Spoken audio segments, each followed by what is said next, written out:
بسم الله الرحمن الرحيم.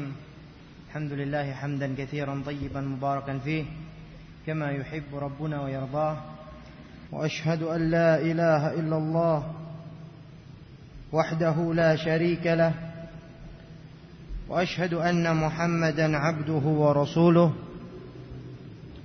صلى الله عليه وعلى آله وصحبه وسلم تسليما كثيرا ila yaumiddin, amma ba'd. Para jamaah yang semoga senantiasa dimuliakan oleh Allah Subhanahu wa taala. Pada sesi yang pertama tadi telah kita jelaskan berkaitan tentang Syiah. Apa itu Syiah dan bagaimana ajaran Syiah, dan siapa saja a'immah atau imam-imam yang mereka yakini sebagai imam-imam yang melebihi derajat mereka daripada Rabbul Arbab. Ini yang mereka yakini, bahwasanya imam mereka yaitu dari Ali, diawali dengan Ali bin Abi Thalib dan diakhiri dengan Al-Imam Mahdi Muhammad ibn Hasan Al-Askari, adalah para a'immah yang keutamaannya menurut mereka melebihi daripada keutamaan para malaikat dan juga para nabi. Bahkan mereka menduduki kedudukan ketuhanan. Ini menurut mereka.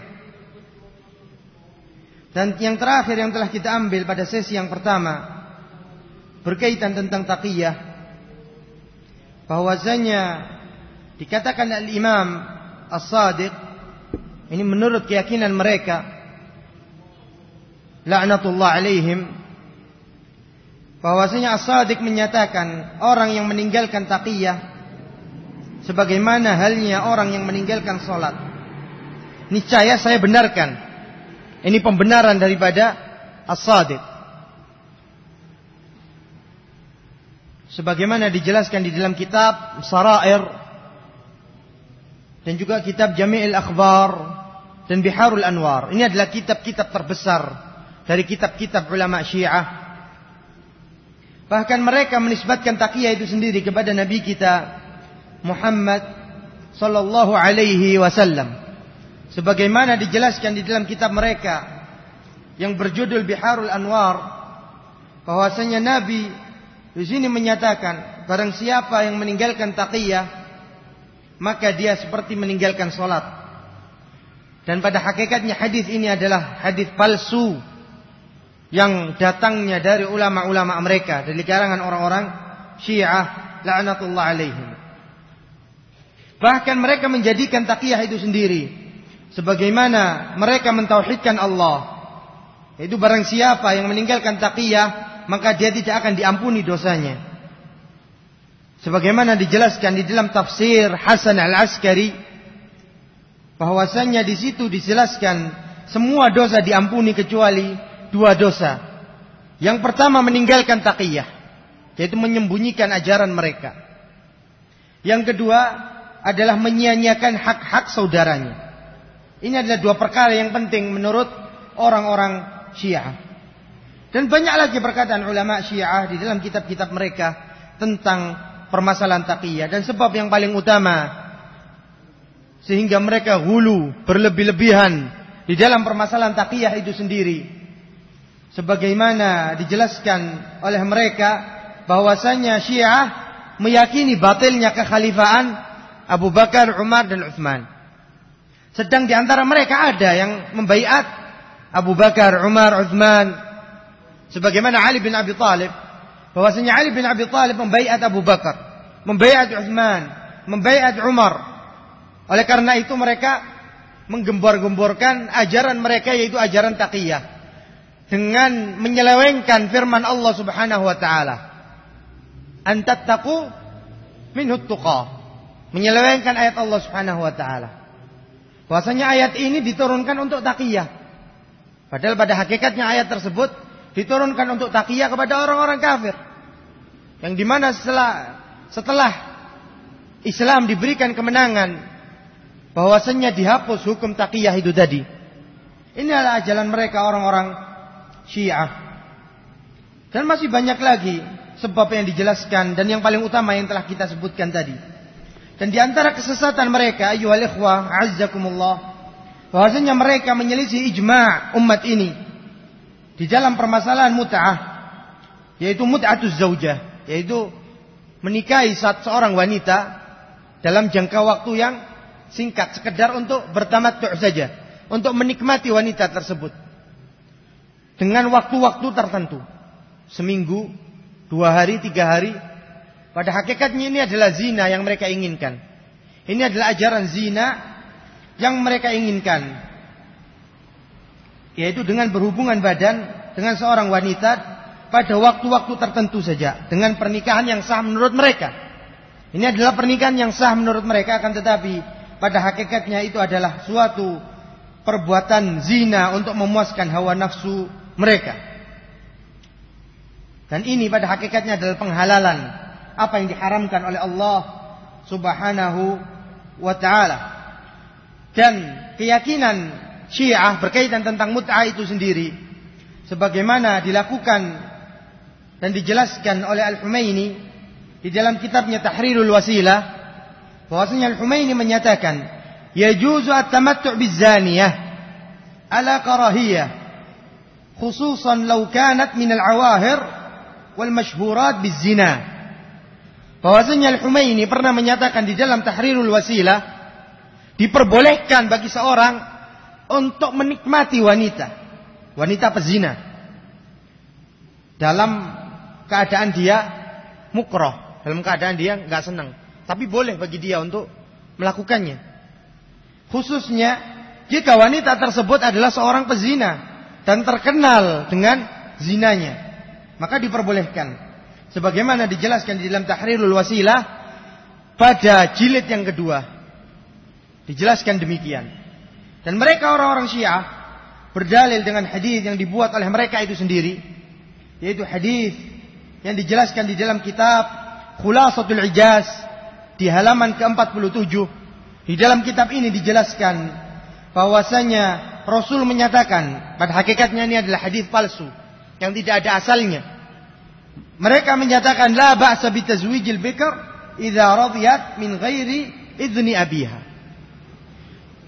Tidak mengapa menikahi wanita perawan jika wanita tersebut ridha, menunjukkan bolehnya tamattu. Min ghairi idzni abiha, tanpa ada izin dari orang tuanya. Ini adalah menyelisih umat. Bahwasanya Rasul sallallahu alaihi wasallam melarang bagi wanita yang menikahi dengan tanpa ada wali di situ. Tidak sah menikahnya seseorang wanita dengan tanpa ada wali di situ. Dan mereka telah menyelisihi ijma' ini dengan membawa hadis-hadis yang tidak ada asalnya dari Islam. Di dalam hadis yang lain, hadis yang dibuat oleh mereka itu sendiri, ketika Rasulullah SAW ditanya tentang permasalahan mut'ah itu sendiri, Rasul menjawab la ba's an yatamatta' bil bikr ma lam yufdi ilaiha karahiyatan al-'aib ala ahliha. Bahwasanya di sini tidak mengapa menikmati perawan, yaitu bertamattu', menikmati seorang wanita perawan selama tidak menyebabkan kebencian. Ma lam yufdi alaiha min al-'aib, yang tidak menyebabkan kebencian karena aib itu bagi keluarganya. Inilah yang dijelaskan mereka. Mereka berdalil dengan hadis ini atas bolehnya permasalahan mut'ah itu sendiri, yaitu menikmati keperawanan seorang wanita walaupun bapaknya tidak ridha. Ketika wanita itu ridha, maka boleh. Dan dinukilkan pula di dalam kitabnya Al-Humaini, dan ini pernah dilakukan oleh Al-Humaini itu sendiri, bahwasanya Al-Humaini pernah melakukan tamattu' atau mut'ah dengan anak berusia 7 tahun dengan izin bapaknya. Rasul pernah Al-Humaini, bahwasanya Al-Humaini pernah bersetubuh dengan anak yang berusia 7 tahun dengan persetujuan daripada bapaknya. Hal ini sebagaimana pula dijelaskan oleh Al-Musawi, yaitu seorang Syiah yang telah bertaubat kembali kepada jalan yang benar, bahwasanya mut'ah itu adalah bagian daripada agama mereka, agama orang-orang Syiah. Sebagaimana dikatakan oleh imam-imam mereka, al-mut'ah dini wa dinu abai. Man amila biha amila bidinina. Wa man anqaraha anqara dinuna. Wa i'taqada bi ghairi aqidatina. Bahwasanya mereka menyatakan mut'ah adalah bagian daripada agamaku dan agama bapak-bapakku. Barang siapa yang melakukannya, maka dia telah mengamalkan agama kami. Barang siapa yang mengingkarinya, maka telah mengingkari agama kami. Dan dia telah meyakini selain akidah kami, yaitu akidah Syiah la'natullah alaihim ajma'in. Ini adalah suatu perbuatan zina yang pada hakikatnya yang mereka namakan dengan nama selain daripada namanya. Adapun Ibnu Abbas atau sebagian ulama pernah membolehkan yang namanya mut'ah di dalam peperangan. Ini adalah khusus bagi mereka dan telah dihapus. Pada saat itu mereka dalam keadaan peperangan dan sebagian mereka membutuhkan untuk berhubungan dengan istri-istri mereka. Oleh karena itu di situ Rasulullah SAW memberikan izin kepada mereka untuk mut'ah. Dan setelah itu telah dihapus hukum mut'ah itu sendiri dan tidak diperbolehkan melakukan hal-hal tersebut. Ini adalah mut'ah di pada awal mula Islam. Rasul pernah memberikan rukhsah kepada para sahabat pada waktu itu. Dengan berjalannya zaman, bahwasanya ayat-ayat mulai diturunkan kepada Rasulullah SAW dan hadis yang sangat banyak, dan kaum muslimin telah berijma atas diharamkannya mut'ah itu sendiri sampai pada akhir zaman. Sebagaimana dikatakan oleh Al-Imam Al-Barbahari rahimahullah di dalam kitabnya Syarhus Sunnah, wa'lam annal mut'atun nisa wal istihlal haram ila yaumil qiyamah. Dan ketahuilah bahwasanya mut'atun nisa atau berbuat mut'ah, menikmati wanita dalam jangka waktu yang sekejap, ini adalah suatu perbuatan yang haram atau menghalalkannya adalah perkara yang haram. Hal ini telah diharamkan sampai pada hari kiamat. Menunjukkan bahwasanya umat ini telah berijma' bahwasanya mut'atun nisa adalah perkara yang diharamkan.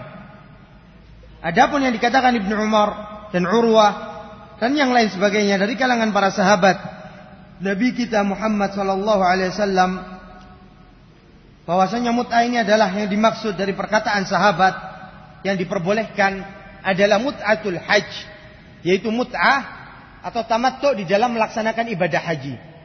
Bertamattu di dalam melaksanakan ibadah haji, yaitu mengambil umrah kemudian melanjutkan umrah tersebut dengan haji pada musim haji. Ini yang dimaksud dengan tamattu yang diperbolehkan di dalam Islam.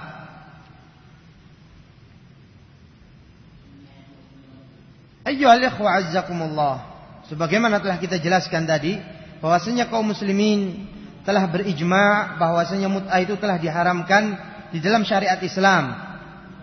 Dan Rasul sallallahu alaihi wasallam telah menyatakan la tajtami'u ummati 'ala dhalalah, dan umatku ini tidak akan berijma', tidak akan bersepakat di atas kesesatan. Tidak akan mereka bersepakat di dalam kesesatan. Dan umat ini telah berijma' atas diharamkannya mut'ah. Dan juga dijelaskan ayyuhal ikhwah di dalam kitab-kitab mereka, itu kitab-kitab orang-orang Syiah, berkaitan tentang akidah mereka. Di antaranya kitab yang berjudul Raudhatul Wa'idin, bahwasanya di sini sesungguhnya Allah Subhanahu wa taala telah mengutus kepada nabinya, yaitu kepada nabi di jalan menuju Madinah pada saat itu pada Hajjatul Wada'. Rasul berkata, Jibril berkata kepada Rasul sallallahu alaihi wasallam. Ini di antara keyakinan orang-orang Syiah yang pada hakikatnya ini adalah hadis yang dibuat oleh mereka sendiri. Bahwasanya Jibril menyatakan kepada Rasul sallallahu alaihi wasallam, wahai Muhammad, Allah membacakan salam atasmu dan berkata, jadikan Ali sebagai imam dan peringatkanlah umatmu atas khilafah Ali. Kemudian Nabi berkata, wahai saudaraku Jibril, Sesungguhnya Allah Subhanahu wa taala telah menutup mata terhadap sahabat-sahabatku untuk Ali, dan aku takut mereka berkumpul untuk memudaratkanku. Intinya Rasul menolak wasiat daripada Jibril. Na'udzubillah. Ini adalah suatu tanaqqus, suatu ta'an, suatu celaan terhadap Rasul sallallahu alaihi wasallam. Dan Rasul sallallahu alaihi wasallam telah menyampaikan agama ini. Wahyu dari Allah Subhanahu wa taala telah datang pada pagi hari dan sore hari kepada Rasul sallallahu alaihi wasallam. Bagaimana mereka meyakini bahwasanya Rasul sallallahu alaihi wasallam menolak perintah Allah Subhanahu wa taala? Apakah bisa masuk ke dalam akal kita permasalahan-permasalahan yang seperti ini? Tidak. Ini adalah suatu kedustaan mengatasnamakan Rasul sallallahu alaihi wasallam. Kemudian oleh karena itu dikatakan di sini, mintakan ampun kepada Allah. Itu Rasul meminta ampun, meminta uzur atas penolakannya terhadap wahyu Allah. Bagaimana? Apa bisa kita percaya yang seperti ini? Sekali-kali tidak. Kemudian Jibril naik ke atas langit dan menyampaikan kepada Allah jawaban Nabi kita Muhammad sallallahu alaihi wasallam. Kemudian diulanglah perintah kepada Nabi kita sallallahu alaihi wasallam. Diulang oleh malaikat Jibril. Diulang dengan kata-kata yang sama. Dengan kata-kata yang sama, dan yang kedua kali di sini Rasul sallallahu alaihi wasallam menolak. Kemudian diulang lagi sampai ketiga kali. Nabi pun menolaknya, dan pada akhirnya Allah Subhanahu wa taala mempertegas dengan diturunkan ayat ya ayyuhar rasul balligh ma unzila ilaika min rabbik wa in lam taf'al fa ma ballaghta risalatah. Kemudian diturunkan ayat wahai Rasul, sampaikanlah apa yang diturunkan dari Rabbmu, dan jika engkau tidak melaksanakannya maka engkau tidak menyampaikan risalahnya.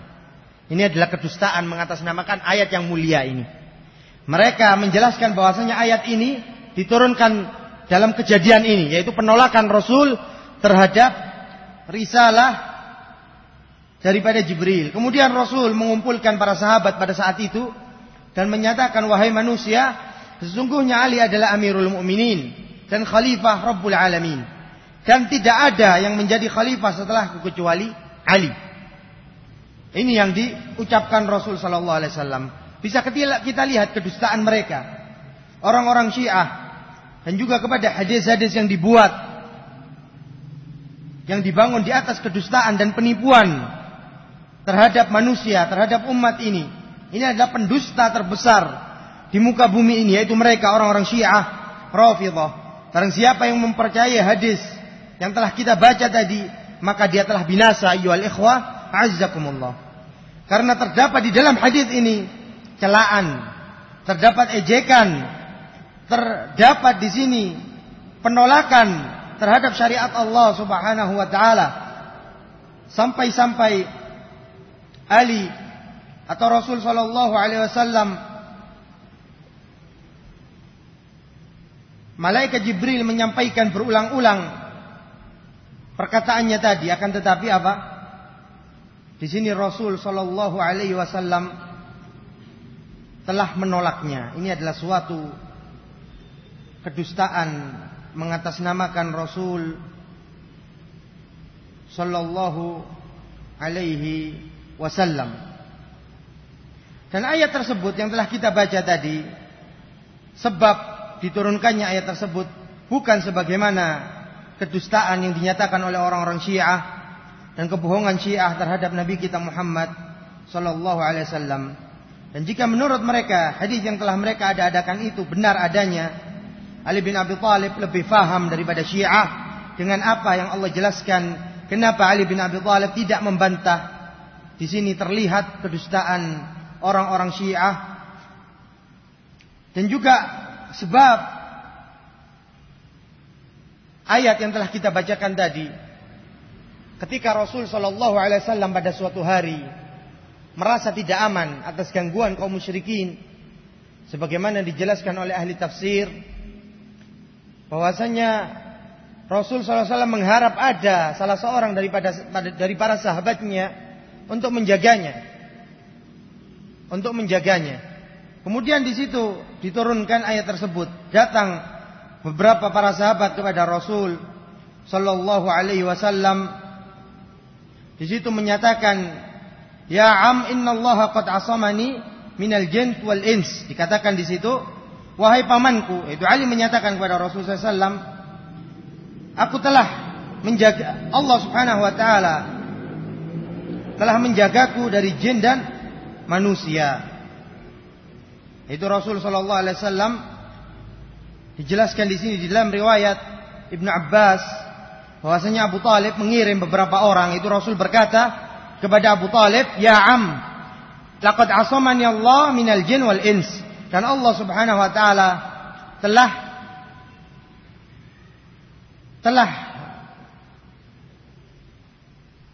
memaksumkan diriku dari jin dan juga manusia. Ketika Rasulullah SAW mendengar senjata pada waktu itu, ini adalah salah satu daripada riwayat tafsir yang menjelaskan tentang asbab atau sebab diturunkannya ayat-ayat tersebut. Bahasanya Rasulullah SAW takut pada waktu itu.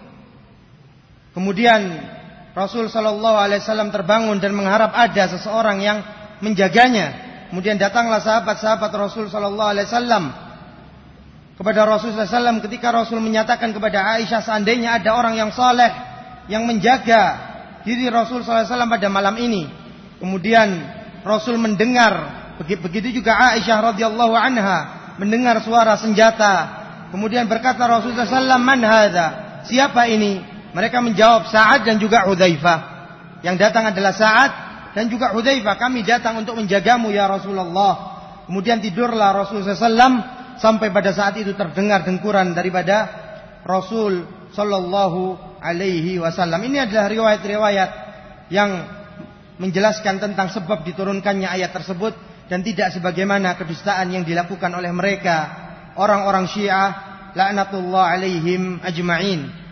Dan juga ayyuhal ikhwah azzakumullah, jika menurut mereka hadis yang telah mereka adakan mengatasnamakan Rasul sallallahu alaihi wasallam bahwasanya Ali lebih mengetahui, bahwasanya Ali telah meriwayatkan hadis tadi, yaitu Ali di antara yang meriwayatkan hadis tentang hadis yang Rasulullah telah dimaksumkan oleh Allah Subhanahu wa taala dari manusia dan juga jin.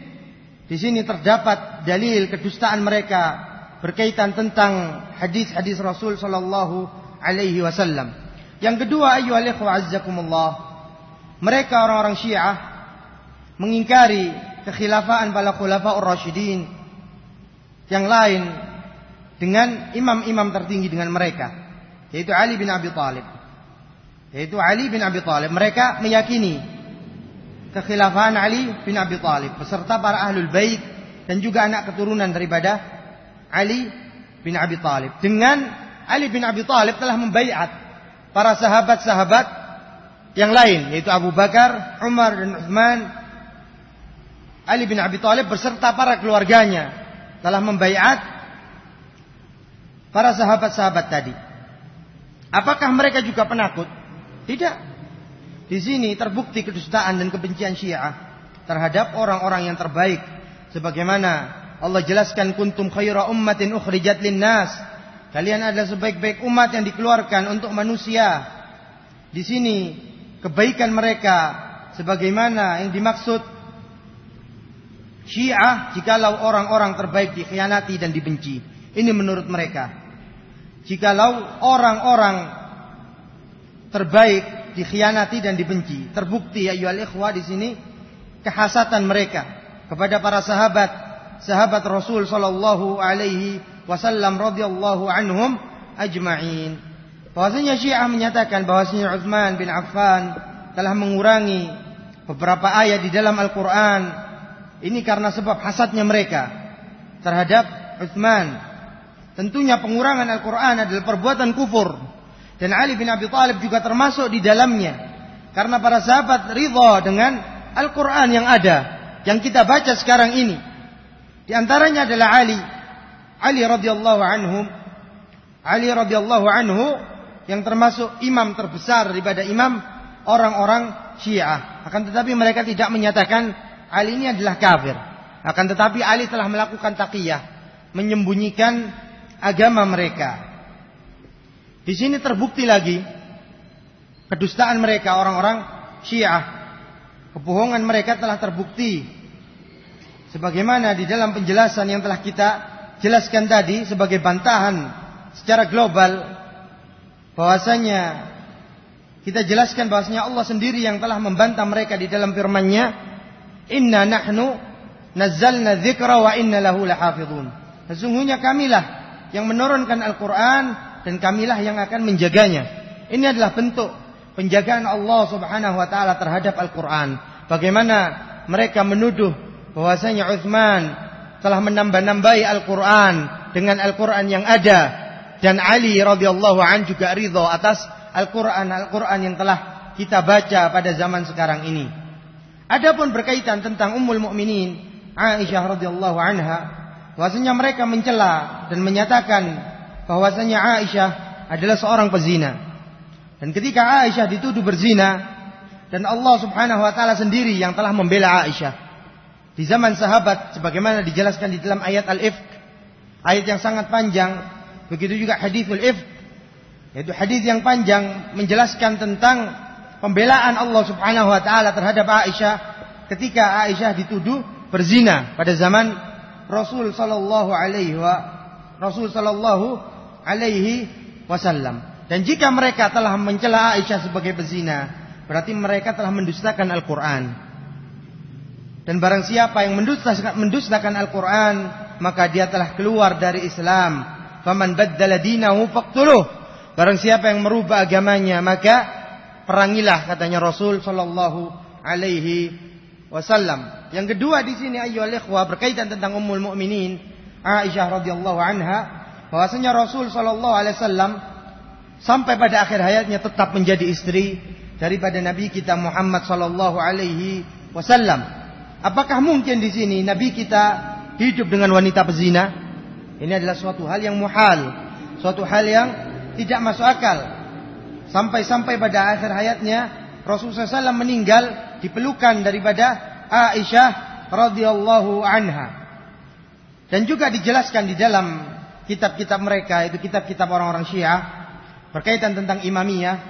Diharuskan di situ imam adalah seorang yang maksum, yang selamat dari dosa.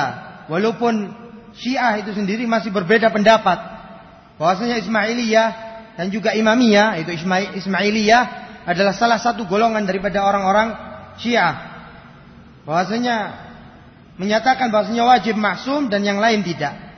Bahwasanya Imamiyah di sini wajib maksum, yang lain tidak wajib. Apa yang mereka yakini tidak didasari dalil, baik dari Al-Quran ataupun dari As-Sunnah. Dan ijma' yang sahih, bahasanya tidak ada ijma' yang menyatakan demikian. Dan juga akal sehat manusia saja tidak akan menerima apa yang mereka yakini, bahwasanya manusia tidak akan luput dari dosa. Sebagaimana dikatakan Rasul sallallahu alaihi wasallam, kullu bani adam khata'. Setiap manusia pasti melakukan kesalahan. Wa khairul khata'in at-tawwabun. Dan sebaik-baik orang yang bersalah adalah orang-orang yang bertaubat kepada Allah Subhanahu wa taala. Dan kebencian Syiah terhadap Ahlul Bait, hal ini sangat terbukti sekali pada hakikatnya dengan mereka mengatasnamakan Ahlul Bait. Ini sangat terbukti keyakinan mereka bahwasanya keturunan Hasan. Di sini mereka tidak menganggap bahwasanya keturunan Hasan ini adalah bagian daripada Ahlul Bait. Karena kita jumpai keturunan a'immah menurut silsilah mereka adalah dari Ali bin Abi Thalib, dari Ali kemudian Husain. Hasan adalah sebagai imam, akan tetapi anak keturunannya tidak. Di situ mereka jadikan imam. Di sini menunjukkan kebencian mereka terhadap Ahlul Bait. Dan terbukti ketika kita kembali kepada imam-imam yang telah kita jelaskan tadi, bahwasanya setelah Hasan di situ ke bawah tidak ada anak keturunan daripada Husain. Akan tetapi di situ anak keturunan daripada Hasan tidak ada, akan tetapi anak keturunan daripada Husain. Bahwasanya maklum Al-Imam Mahdi dari kalangan Ahlus Sunnah menurut versi kita, yaitu versi Ahlus Sunnah wal Jamaah, berasal daripada keturunan Hasan. dan bukan daripada keturunan Husain. Bahwasanya Imam Mahdi yaitu Muhammad ibn Abdullah Al-Qurashi itu adalah dari keturunan Hasan. Oleh karena itu mereka tidak mengakuinya. Akan tetapi yang mereka akui adalah Muhammad ibnu Hasan Al-Askari. Bukan Muhammad keturunannya Hasan. Akan tetapi Muhammad bin Hasan Al-Askari. Oleh karena itu mereka mengingkari anak keturunan Husain. Dan di antara akidah mereka yaitu Raj'ah, sebagaimana telah kita jelaskan tadi secara mujmal, bahwasanya a'immah Syiah akan bangkit setelah dibunuhnya Dajjal kelak oleh Imam Mahdi, yaitu Imam Mahdi mereka. Dan ini adalah akidah mereka, bahkan ijma' menurut mereka. Dan pada saat itu Nabi membunuh ketiga khalifah. Membunuh ketiga khalifah dan mensalibnya. Yaitu a'immah mereka akan membunuh dan mensalib Abu Bakar, Umar, Utsman dan Ali. Dan juga orang-orang zalim di antara mereka. Yaitu dimulai dari Abu Bakar sampai para sahabat yang lain. Dimulai dari Abu Bakar, Umar, Utsman, kemudian Aisyah akan ditegakkan had, akan ditegakkan rajam di situ karena dia telah berzina dan yang lain sebagainya. Na'udzubillah dari keyakinan-keyakinan yang seperti ini. Apakah yang demikian ini adalah suatu akidah? Tidak, ini adalah suatu kedustaan. Ayyuhal ikhwah azakumullah.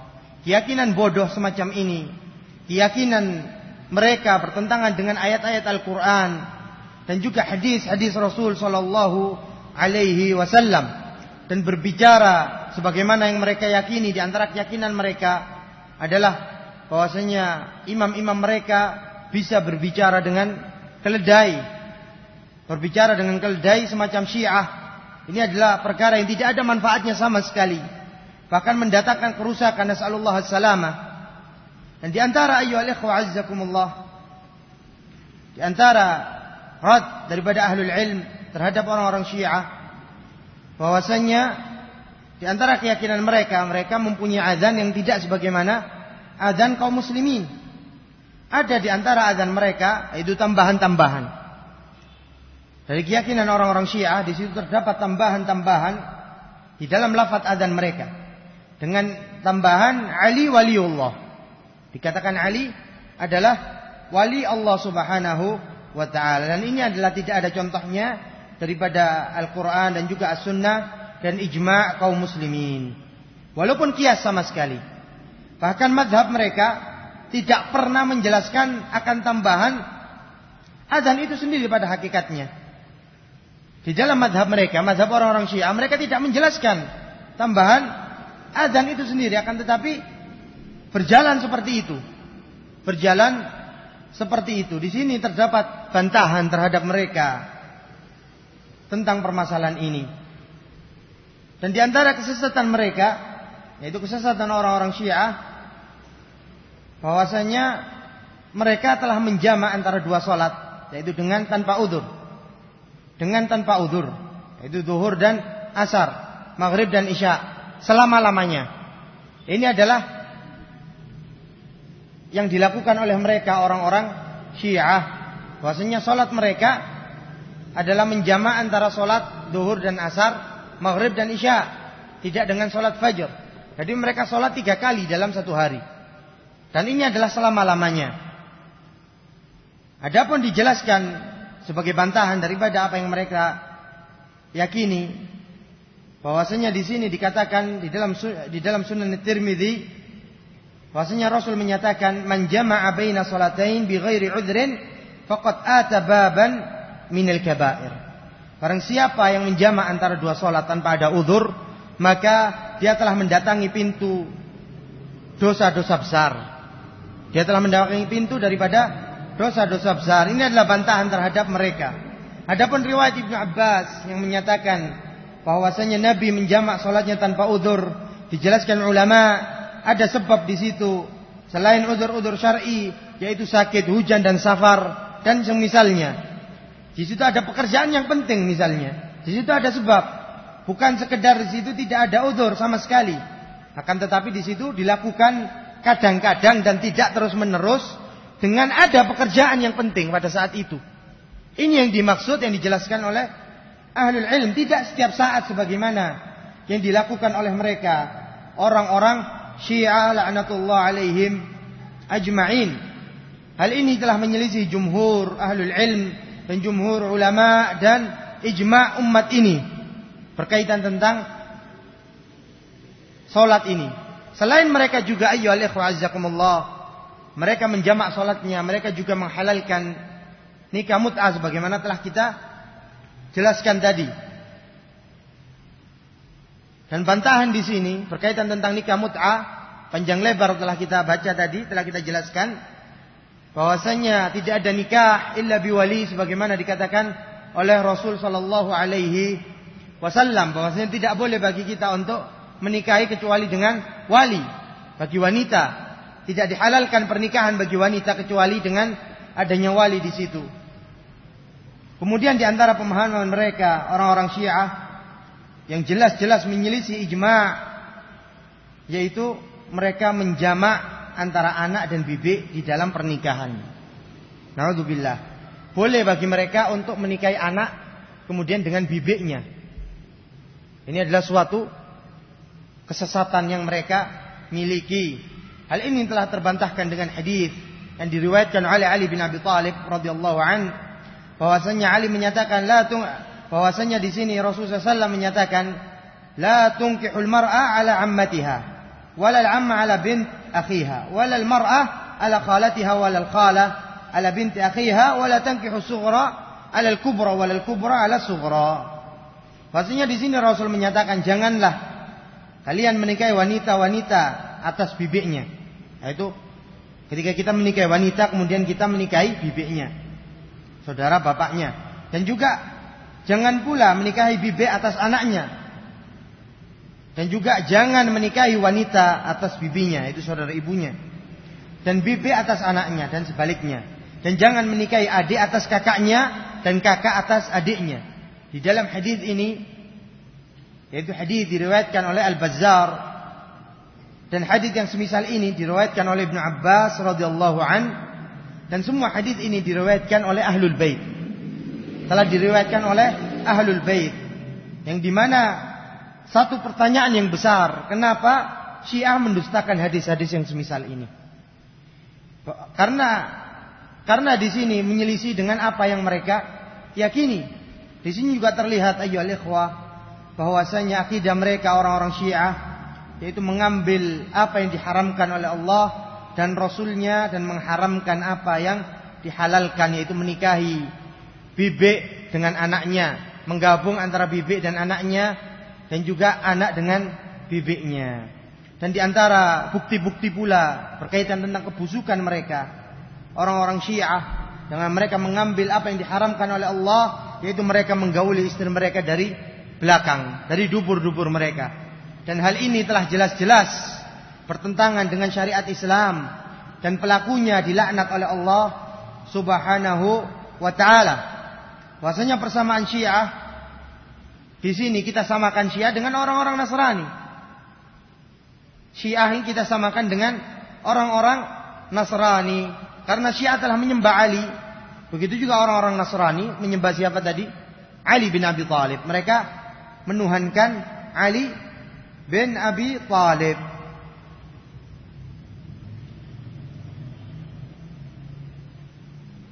Ini adalah termasuk keyakinan mereka, yaitu menuhankan Ali bin Abi Thalib. Sebagaimana di dalam penjelasan yang telah lalu kita jelaskan, tidak ada beda antara mereka dengan orang-orang Nasrani. Dari sisi yang lain, mereka juga membolehkan berhubungan intim. Itu orang-orang Nasrani membolehkan berhubungan intim dengan wanita dalam keadaan haid. Begitu juga orang-orang Syiah.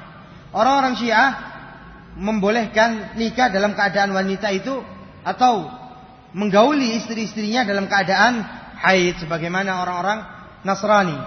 Dan mereka juga ada kemiripan dengan agama Majusi dari beberapa sisi. Di antaranya menurut Syiah, Allah Subhanahu wa taala menciptakan kebaikan dan syaitan menciptakan kejelekan. Ini adalah sebagaimana dijelaskan di dalam kitab-kitab mereka. Begitu juga Majusi. Allah Subhanahu wa taala, mereka meyakini bahwasanya Allah menciptakan cahaya dan syaitan menciptakan kegelapan. Ini adalah yang diyakini oleh mereka orang-orang Majusi.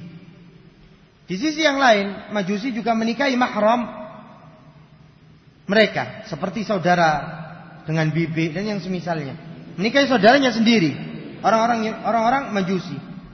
Begitu juga orang-orang Syiah melakukan yang demikian. Dari sisi yang lain pula, Majusi juga meyakini yang namanya reinkarnasi. Begitu juga Syiah, mereka meyakini reinkarnasi.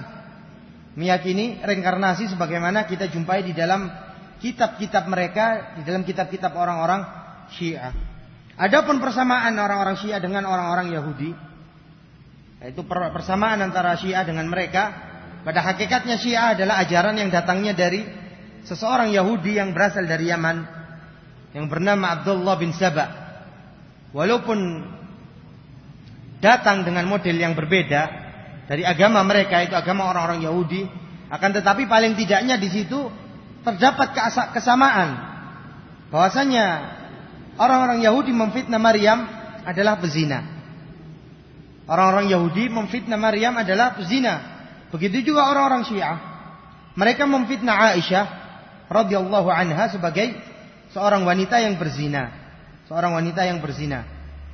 Adapun cara sholat mereka, ayyuhal ikhwah azzakumullah, berbeda dengan sholat keumuman kaum muslimin. Sebagaimana dijelaskan di dalam kitab-kitab mereka, bahwasanya Syiah meninggalkan bacaan amin misalnya di belakang imam, meninggalkan salam setelah selesai sholat.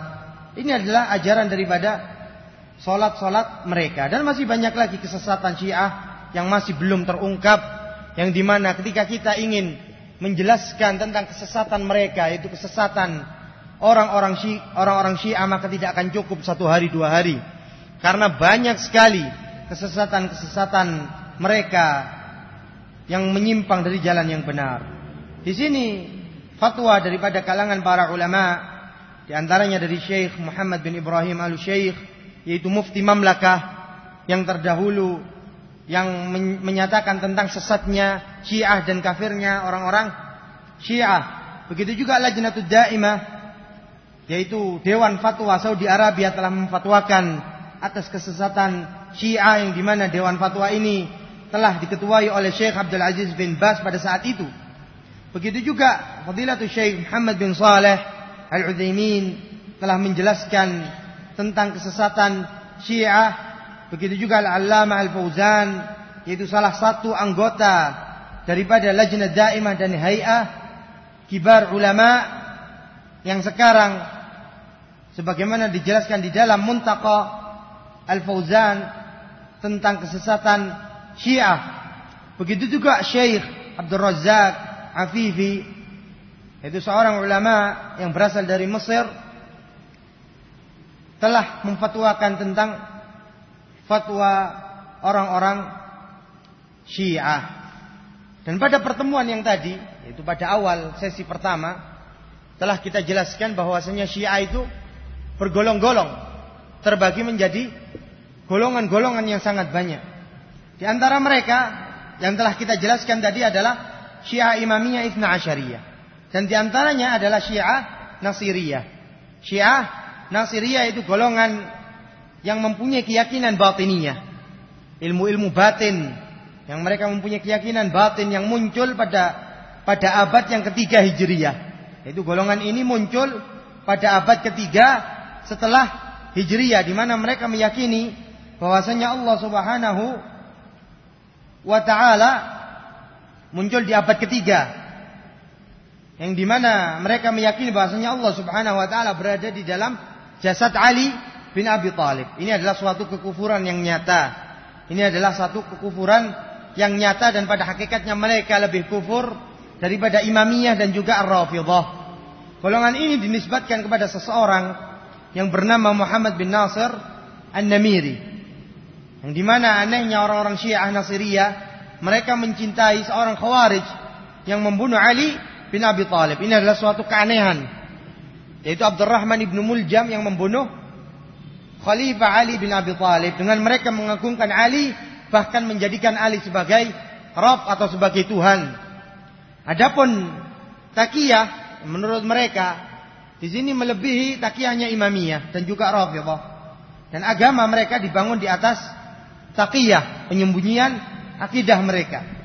Dan golongan ini paling banyak tersebar di negeri Syam sana, di sekitar Palestina dan juga sekitarnya, Palestina, Yordan, Suria dan yang semisalnya. Dan Nasiriyah di sini terpecah juga menjadi beberapa golongan. Yang pertama ada golongan yang dinamakan Al-Qamariyah. Golongan yang dinamakan Al-Qamariyah, dinamai Al-Qamariyah karena mereka meyakini Ali berada di bulan. Mereka meyakini Ali bersemayam di bulan dan menyatu dengan bulan. Oleh karena itu mereka dikatakan penyembah rembulan. Dan barang siapa yang mabuk dikarenakan khamr, ini menurut mereka, maka dia telah mendekatkan diri kepada bulan. Dan mereka senang meminum khamr. Ini adalah keyakinan Ismailiyah Al-Qamariyah. Di situ juga terdapat golongan yang bernama Al-Ghaibiyah, Al-Haidariyah. Dinamai demikian karena mereka ridha dengan apa yang ditakdirkan kepada mereka. Dan di antara golongan Ismailiyah terdapat golongan yang bernama Makhusiyah, yang dimana golongan ini terpecah lagi menjadi dua, yaitu Makhusiyah, pengikut Ali bin Makhus, dan pengikut Salman Al-Mursyid. Terbagi lagi.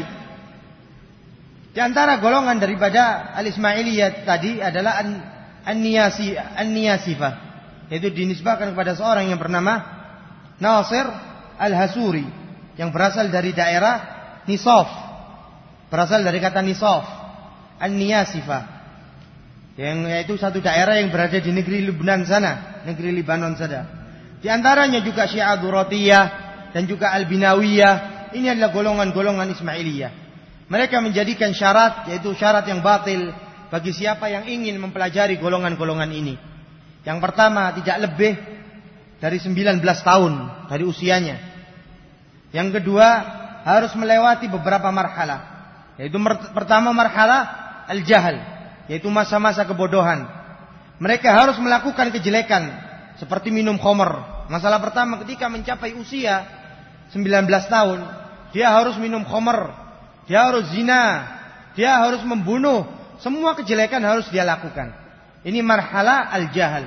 Kemudian setelah itu memasuki marhalah yang kedua, yaitu marhalah at-ta'liq, yaitu masa-masa ketergantungan, yaitu memberikan pengarahan tentang akidah Nasiriyah, dan jika berhasil akan melanjutkan kepada marhalah yang selanjutnya, dan jika dia gagal maka dia akan dikeluarkan dari golongan tersebut. Dan marhalah yang ketiga adalah as-sama', yaitu masa-masa pendengaran, dan ini adalah marhalah yang tertinggi dari golongan Syiah Nasiriyah. Setelah selesai masa-masa ini maka akan disumpah dan disaksikan oleh pembesar-pembesar mereka. Dan di antara keyakinan gila Nasiriyah di sini bahwasanya Ali bin Abi Thalib adalah orang yang menciptakan Nabi kita Muhammad sallallahu alaihi wasallam. Ini adalah suatu kegilaan yang mereka yakini.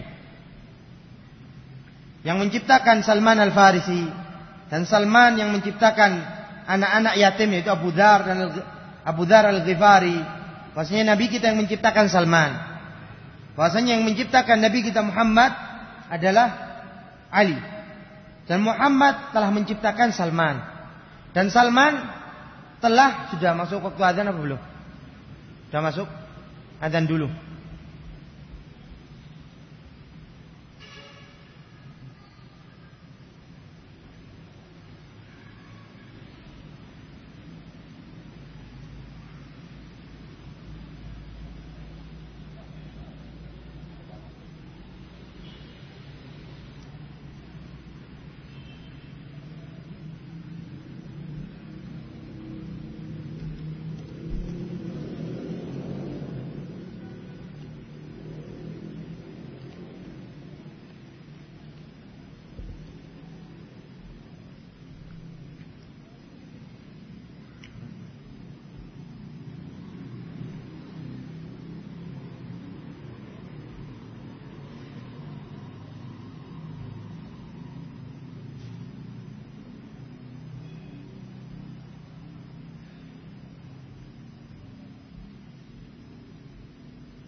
Bismillahirrahmanirrahim. Alhamdulillah hamdan katsiran tayyiban mubarakan fih kama yuhibbu rabbuna wa yardah. Asyhadu an la ilaha illallah wahdahu la syarika lah wa asyhadu anna Muhammadan abduhu wa rasuluh sallallahu alaihi wa ala alihi wa sahbihi wa sallam. Amma ba'd. Melanjutkan sedikit apa yang telah kita jelaskan berkaitan tentang Syiah Nasiriyah, bahwasanya di antara keyakinan mereka salat 5 waktu, akan tetapi salat mereka tidak sebagaimana salatnya kaum muslimin.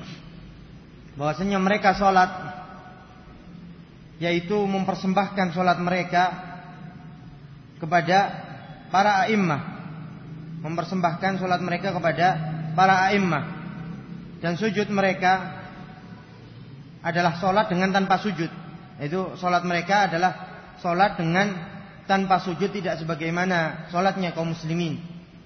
Yang dimana salat mereka adalah dimulai dengan salat zuhur, dimulai dengan salat zuhur, bukan salat subuh. Yang dimana salat zuhur itu dipersembahkan kepada Nabi kita Muhammad, dan salat asarnya dipersembahkan kepada Fatimah. Salat maghrib mereka dipersembahkan kepada Hasan, dan isya mereka kepada Husain. Kemudian subuh mereka dipersembahkan kepada orang yang berbuat baik yang tidak diketahui.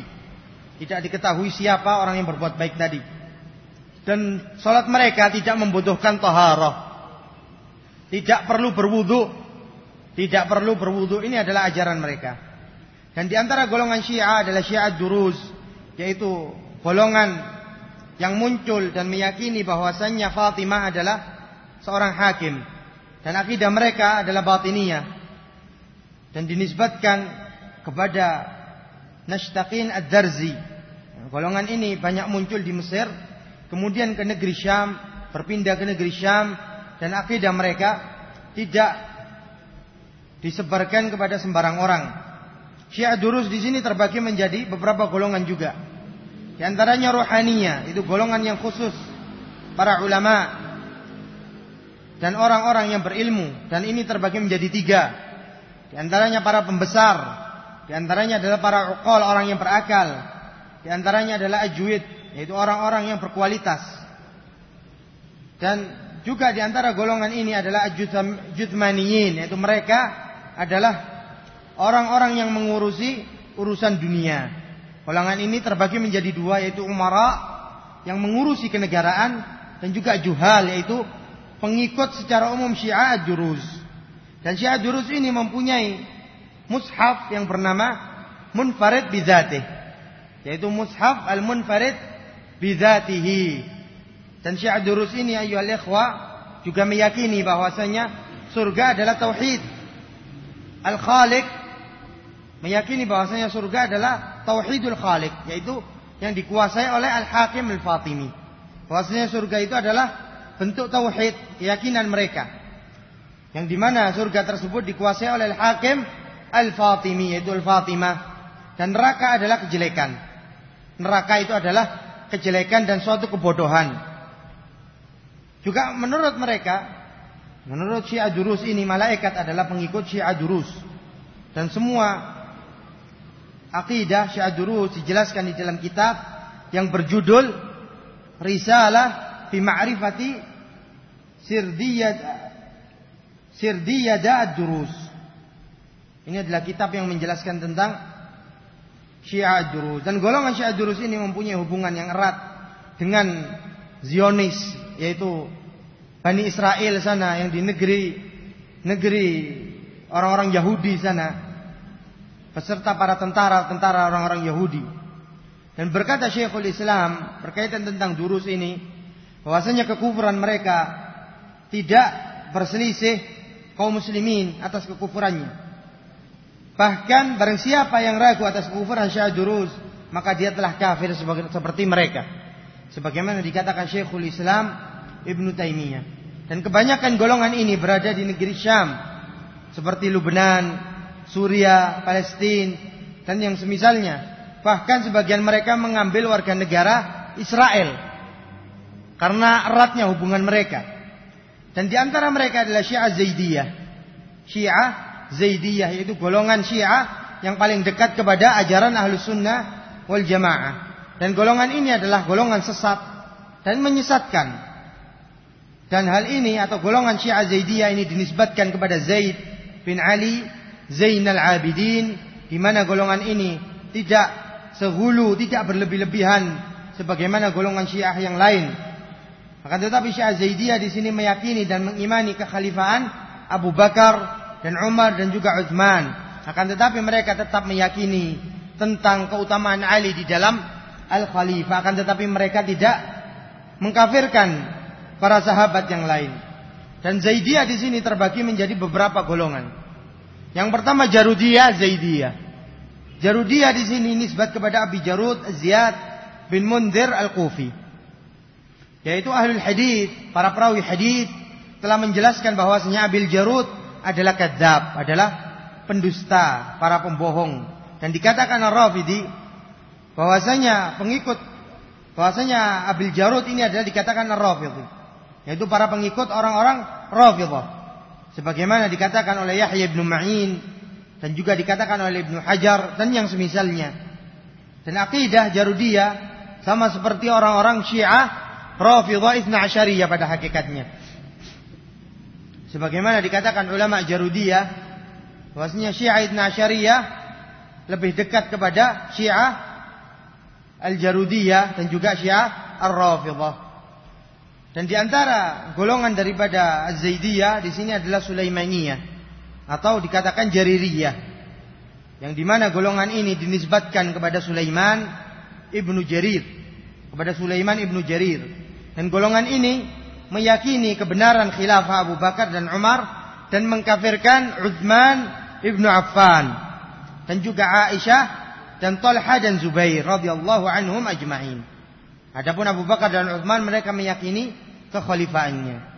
Dan Zaidiyah Salihiyah di sini pengikut Hasan bin Saleh, salah satu perawi hadis, dan Al-Imam Al-Bukhari dan Muslim telah meriwayatkan hadis dari orang tersebut. Dan jumhur ahlul hadis menyatakan bahwasanya Hasan bin Saleh adalah thiqah, sebagaimana dikatakan ahli hadis bahwasanya Hasan bin Saleh ini telah terkena syubhat tasyayyu', telah terkena syubhatnya Syiah. Hasan bin Saleh adalah seorang faqih dan ahli ibadah pada hakikatnya. Akan tetapi golongan ini menisbatkan diri mereka kepada Hasan bin Saleh dan tidak berkomentar golongan ini terhadap Utsman bin Affan dan tidak menyatakan tentang kufurnya para sahabat Rasul sallallahu alaihi wasallam. Dan banyak sekali para ulama yang dahulunya berada di atas akidah Zaidiyah, akan tetapi walhamdulillah mereka telah kembali kepada manhaj yang benar, kepada aqidatus salaf, seperti halnya Ibnul Wazir, As-San'ani dan juga Al-Imam Syaukani. Semuanya mereka telah pernah terkena syubhat orang-orang Syiah, yaitu Syiah Zaidiyah dari kalangan Ahlul Yaman. Karena paling banyak golongan Syiah ini, yaitu Syiah Zaidiyah, berkembang di negeri Yaman. Dan akidah Syiah Zaidiyah, tauhid menurut mereka adalah menafikan sifat-sifat Allah Subhanahu wa ta'ala. Dan mereka menafikan qadar dan meyakini seorang yang melakukan dosa besar adalah tidak dikatakan kafir. Seorang yang melakukan dosa besar tidak mereka katakan kafir dan tidak dikatakan muslim sebagaimana akidah Mu'tazilah. Dan orang yang melakukan dosa besar menurut mereka kekal di neraka. Mereka tidak nyatakan kafir atau mukmin, akan tetapi yang melakukan dosa besar kekal di neraka sebagaimana keyakinan orang-orang Khawarij. Dan amar ma'ruf dan nahi mungkar menurut mereka diperbolehkan di sini khuruj kepada waliul amr sebagaimana orang-orang Khawarij. Hal ini terbukti beberapa kali golongan Zaidiyah di Yaman mereka memberontak kepada pemerintah yang ada di sana. Dan di antara keyakinan mereka pula mereka menganggap bahwasanya Fatimah, Ali, Hasan dan Husain dan keturunannya adalah maksum dari dosa. Ini menurut sebagian orang-orang Syiah Zaidiyah dan tidak semuanya. Yang keempat adalah Syiah Ismailiyah. Golongan ini adalah golongan Batiniyah. Golongan Batiniyah yang dinisbatkan kepada Imam Ismail bin Ja'far. Nampak dari luar mereka menjunjung tinggi Ahlul Bait, dan hakikatnya mereka menghancurkan Islam. Golongan ini terbagi menjadi beberapa golongan. Di antaranya adalah Qaramitah, yaitu golongan yang muncul di Bahrain dan Syam.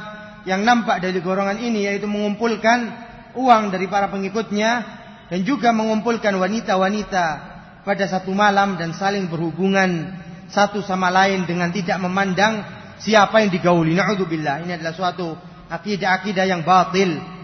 Dan juga golongan Fatimiyah. Ini adalah bagian daripada Ismailiyah.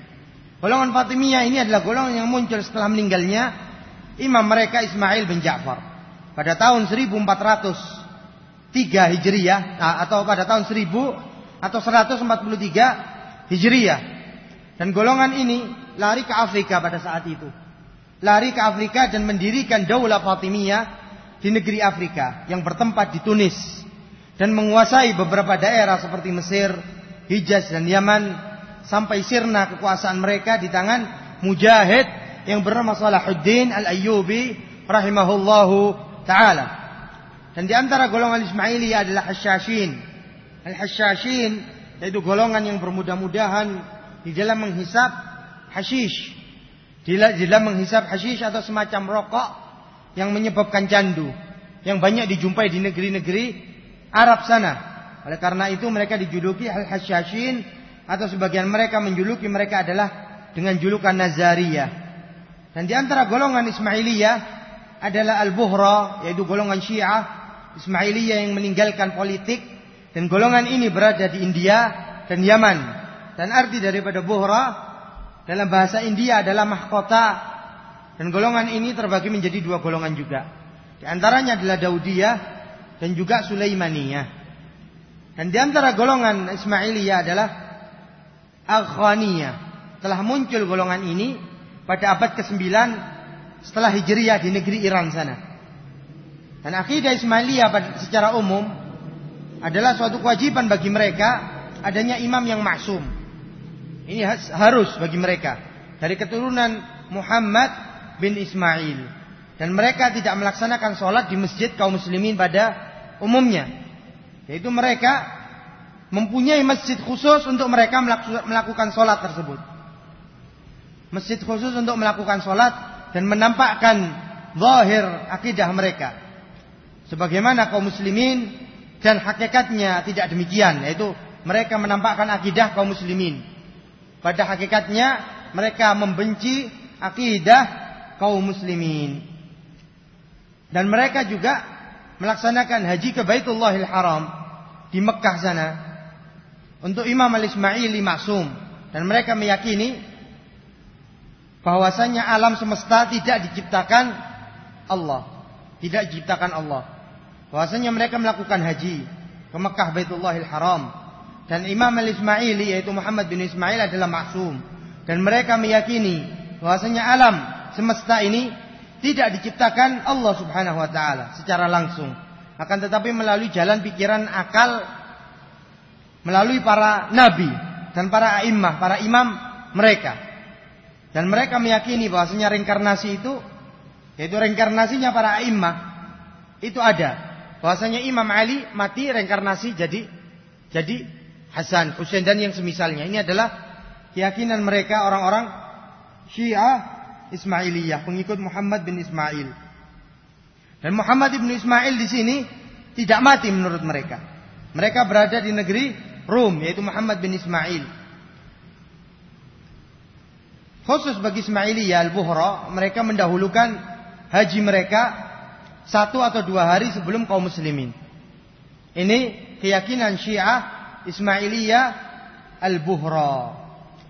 Ini adalah sedikit berkaitan tentang golongan-golongan Syiah secara mujmal, dan ini yang bisa saya sampaikan. Barangkali di sini ada satu kesalahan, salah kata dan juga salah di dalam pengucapan atau salah di dalam menyampaikan, maka tidak lain hal ini datangnya dari syaitan dan juga dari diri saya sendiri. Adapun kebenaran tidak lain datangnya dari Allah dan saya bertaubat kepada Allah Subhanahu wa taala jika di situ terdapat kesalahan, dan apabila jika ada hal yang kurang difahami silahkan ditanyakan. Jika ada yang kurang difahami silahkan ditanyakan. Jika tidak ada, kita akhiri sampai di sini karena waktunya sudah terlampau jauh. Subhanakallahumma wa bihamdika asyhadu an la ilaha illa anta astaghfiruka wa atubu ilaik. Thumma akhiru da'wana anil hamdulillahi rabbil alamin. Thumma assalamu alaikum warahmatullahi wabarakatuh.